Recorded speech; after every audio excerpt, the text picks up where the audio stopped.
My name is Nic Marchini. I'm the COO at J Marchini Farms. We grow almonds, figs, walnuts, and radicchio. It's going to really simplify our lives, especially in the early spring.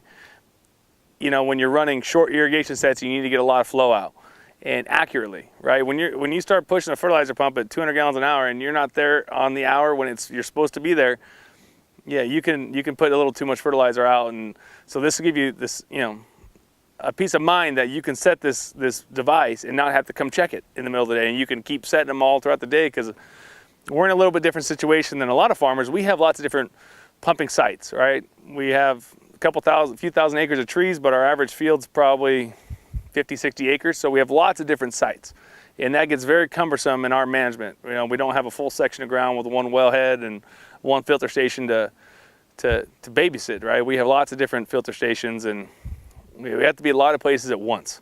And so this will greatly improve that confidence that I have that everything I want going in the field is actually getting into the field. Sure. The reporting is fantastic. And just so I know that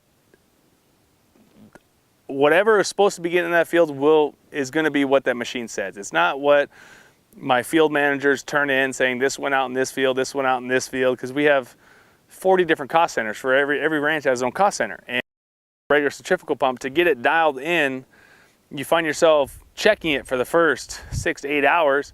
It's a very cumbersome process, right? To make sure you're on track of where you want to be. And this has eliminated the need for all that. I mean, if it tells you it's at 80 gallons an hour, it's at 80 gallons an hour. So Augustine, it took him a couple weeks, but he figured out how to. I could tell him now over the phone, set the batch for 500 gallons and set it at 50 gallons an hour, and it'll be done in 10 hours, and it does. And so he likes it. So if he likes it, I like it. Grown to really love it. I like the remote monitoring. That's a huge feature. I can track when the pump went off, when it turned on. I like it best. I could just keep an eye on my employees, right? And every time it turns on, Augustine knows that he's getting a phone call, about making sure the pump is set right and how many gallons an hour and total batch. And so I've grown to trust the machine. It does everything. It's never not done anything I haven't asked it to do.